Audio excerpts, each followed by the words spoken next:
Welcome back everyone, it's me Matt, and thanks so much for joining me on today's video. We're taking a closer look at the 2B9 Vasilek, otherwise known as the Cornflower, quite an interesting name for a weapon system that might not get as much attention as tanks or fighter jets, but has played quite a fascinating role in military history, and particularly, as you can see in this footage, in today's Ukrainian war. Now, for me as an artillery gunner, it's interesting talking about mortars, as they're somewhat of an anomaly in the artillery world. Some nations use artillery units with mortars, and others use them in the infantry elements. This has given me somewhat of a love-hate relationship with mortars, because I never get to play with them, since they took them from the artillery here in Canada and gave them to the infantry. Bah humbug. So before we start today's video, what do you think? Do you feel that the infantry or the artillery should be the home of large caliber mortar systems? Or maybe some other arm like the armoured units or engineers? Let me know in the comments section, as I love to hear your input on military equipment and tactics, and I do try and read all of your comments as much as I can, and it looks as though the comments are in my favour, as one of my really good friends recently mentioned that a lot of you have been giving some really good positive comments, so I really appreciate that. So let's get into a deep dive of the 2B9 and how it came to be. Let's start at the beginning though, where this story unfolds in the late 1960s during the height of course, the Cold War. The Soviet Union was known for its pragmatic approach to military engineering, developing systems that could handle multiple roles on the battlefield. The Vasilyek was no exception to this. Officially adopted in 1970, it was intended to fill the gap between traditional mortars and light artillery, offering a faster rate of fire and more flexibility. Its design was derived from earlier systems like the F-82 automatic mortar, with significant upgrades to improve its reliability and combat effectiveness. What makes the Vasilyek unique is its classification as an automatic gun mortar, combining the characteristics of both weapon types. It's essentially a hybrid, capable of delivering high-angle fire like a mortar or engaging targets directly like a small-caliber cannon. This adaptability was a direct response to the Soviet military's need for a system that could operate effectively across a wide range of environments and missions. Although it entered service in the early 1970s, the actual existence of the Vasilyek wasn't really widely known until much later in the late 1970s. By then, it had already become a valuable asset for Soviet forces, offering a reliable fire support in a variety of combat scenarios. The 2B9 is classified as a long recoil-operated smoothbore mortar. Now that might sound technical, but it essentially means it's a tube with recoil energy generated by each shot used to reset the system for the next round. This design is what gives the Vasilyek its defining feature: automatic fire. Unlike conventional mortars that require manual reloading after every shot, the Vasilyek can fire continuously, making it far more effective in high-pressure situations or when you need a huge volume of fire, which of course the Soviets were very, very good at, and still to this day, in combination of other artillery systems, weight of fire in Ukraine is extremely important. One of its standout features is its dual loading capability. Depending on the tactical scenario, it can be muzzle loaded for traditional high-angle indirect fire, or breech loaded for low-angle direct fire. This flexibility allows it to engage both entrenched positions and visible targets like light vehicles or even structures. The weapon's construction is also worth noting. The recoil system is supported by hydraulic shock absorbers, which minimize the impact of sustained fire and keep the weapon stable, including not damaging the structure or the trails of the weapon when being towed. This design ensures that the Vasilyek maintains very high accuracy even during extended bursts of fire, even if it gets red hot. It's mounted on a lightweight split trail carriage, which despite its simplicity provides excellent stability and mobility, and trust me, as a field gunner, I know how important split trail carriages are and how robust they are, whether being towed or firing. They are just solid and robust, and you don't have to worry about them breaking. Finally, the system is equipped with the PAM-1 optical sight, allowing for precise aiming in both direct and indirect fire modes. The 2B9 can deliver an impressive cyclic rate of up to 170 rounds per minute. That is really impressive for a mortar. Though in practice, sustained rates fall to around 100 to 120 rounds per minute. It's fair saying that you can get a maximum round rate of cyclic rate out of the weapon system, but it has to be able to sustain that. And they get hot, crews get tired, you've got to reload it. It takes time. For a mortar, though, that's still incredibly fast and gives it a unique edge over similar systems of its time or even Western counterparts. With a skilled crew of 4, the weapon can fire a 4-round clip in just 2 seconds, creating concentrated bursts of firepower that can overwhelm enemy positions or suppress advancing troops. When it comes to ammunition, the Vasilyek is designed for versatility. It primarily fires the 82mm mortar rounds common to Eastern Bloc arsenals, including high explosive, smoke, illumination projectiles. This adaptability allows it to perform various roles on the battlefield, from destroying infantry positions to creating smoke screens for cover or lighting up a nighttime engagement. Additionally, it can handle specialized rounds like variable charge projectiles, giving operators the ability to fine-tune their fire for specific ranges or effects to target. The development of anti-tank rounds also added to its capabilities. For example, the Hungarian BEKM-82 high-explosive anti-tank projectile was specifically designed to take advantage of the Vasilyk's direct fire role.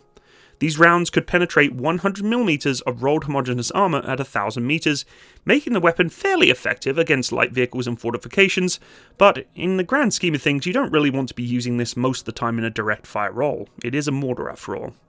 The Vasilyek was primarily designed to support infantry units. In its indirect fire role, it functioned like a traditional mortar, delivering high-angle rounds to suppress enemy positions, neutralize threats behind cover, or disrupt troop movements, and it does very well at that, particularly with the volume of fire it can provide.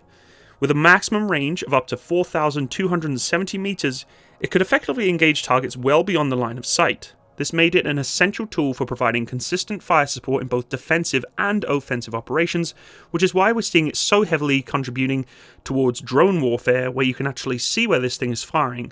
A 4-kilometer range is a perfect range for drones to be utilized as observation posts, seeing where these rounds land and working with the Vasilyek batteries. But of course, it is a unique feature to have that direct fire capability and added another layer of utility. Switching to breach loading mode, the Vasilyek could engage visible targets such as lightly armoured vehicles, bunkers or personnel at ranges of up to 1500 meters. This made it a kind of a flexible asset in urban combat, particularly when facing fortified positions where traditional mortars might struggle. Deployment was also another key strength of this weapon system. The Vasilyek could be towed into position using a variety of vehicles, with the GAZ-66 truck normally being the most common. In this configuration, it could quickly set up and be brought into combat mode in about 90 seconds, depending on how competent your crew is, but I can guarantee you it takes longer than 90 seconds to record and lock into a target. Recording guns is not as simple as it seems. There's a lot of data that's got to be set up, particularly when you're working with multiple guns in a platform, as you can see here, and 90 seconds seems a little too fast for me, but hey, I could be wrong. Some units even mounted the mortars onto tracked carriers, like the MTLB or modified BMP-1s, enhancing its mobility and allowing it to redeploy rapidly after firing, almost like a self-propelled gun mortar. Of course, they were fully integrated into certain platforms, but others, they basically just plonk them on the top of the vehicles with the wheels and the trails still on them. And these self-propelled configurations are especially valuable in hit-and-run tactics, or mobile defensive operations, or basically shoot and scoot, which we're seeing so heavily in the Ukrainian war. As with any effective weapon system through time, the 2B9 Vasilek did not remain static in its upgrades. Over the years, it's underwent several modernizations and inspired a number of international variants, extending its relevance on the battlefield and even the international markets for weapon systems. The most notable upgrade became with the 2B9M, introduced in the early 1980s. This modernized version incorporated refinements to improve reliability, reduce wear, and enhance performance in adverse conditions by upgrading certain components within the working mechanisms, particularly the reloading. One of the key updates was its ability to better handle sustained fire without overheating, thanks to improved barrel cooling systems. If you're not aware, the way in which mortars work, they get extremely hot, consistent to the amount of pressure needed to launch a projectile out of a smoothbore tube. These changes made the 2B9M more suitable for prolonged engagements where reliability under continuous use is critical, particularly when firing fully automatic rounds out of a tube. The 2B9M also received updates to its mounting options. In addition to the traditional wheeled carriage, it was adapted fully for use on tracked carriers like the MTLB and BMP-1 and 2 platforms as an integrated weapon system, instead of a sort of bodged hodgepodge try and stick it on and hopefully it works setup. These configurations allowed for a lot faster redeployment, making the weapon a lot more effective for mobile operations. Hungary even modified the design further, introducing the DE82, which included enhancements to withstand sandy environments and improved handling during transport. The weapon's influence, though, didn't stop quite there. Even China developed its own version, the W99, which retained most of its original design, but adapted it to local manufacturing processes. I'm not too sure what that means. I would assume, in all honesty, from the research that I've done, that they just be able to mass produce it a lot faster. Other countries like Iran also created derivatives showing the global appeal of this versatile system. In Hungary, those specialised anti-tank rounds were developed to take advantage of those direct fire capabilities, demonstrating the country was more tailored to give in specific needs for not just mortar fire. The primary method of transporting was in towing of the split-trail carriage, and the Gaz 66 4x4 truck was kind of the most used vehicle. However, there are many other vehicles that can tow it. The robust all-terrain truck of the Gaz 66 could carry not only the mortar but its crew of 4 and the impressive stockpile of ammunition, and this thing eats a lot of them. 226 mortar rounds with 96 preloaded into clips could be carried in the back of the Gaz 66. Experimental mounts further expanded its transport options. Hungary adapted the system for use on various platforms, while the US even experimented with mounting modified versions of this system onto their Humvees. These trials demonstrated the Vasilyk's potential as a highly adaptable fire support weapon to even countries that would not use it in their primary arsenal. The Vasilyek saw its first deployment with Soviet forces in the 1970s, where it was used primarily to support infantry units in the Cold War. The weapon's high rate of fire and ease of mobility allowed it to deliver rapid fire support during offensive operations and quickly reposition when defending operations on counterattacks. Troops loved using this weapon system, and with this in mind, the 2B9 was primarily selected to be used in Afghanistan by Soviet units and was still found in Russian air mobile infantry units today. In the fighting in Afghanistan, Soviet units found the 2B9 to be very versatile and a useful weapon for the mountains and harsh conditions where deployment to hard-to-reach areas made air mobile mortars very useful. Beyond the Soviet Union, the Vasilyek became the staple weapon system of Warsaw Pact armies. Hungary in particular not only adopted the system but produced the modernized 2B9M under license, exporting it to other nations. Countries like Croatia, Kuwait and Libya added the weapon systems to their arsenals also, and it appeared in non-state conflicts, most notably during the Syrian civil war. In 2014, for example, the Islamist militant group Ansar al-Sham used the 2B9M near Mount Chalmers, demonstrating the weapon could be found very easily into unconventional hands and used with great effect.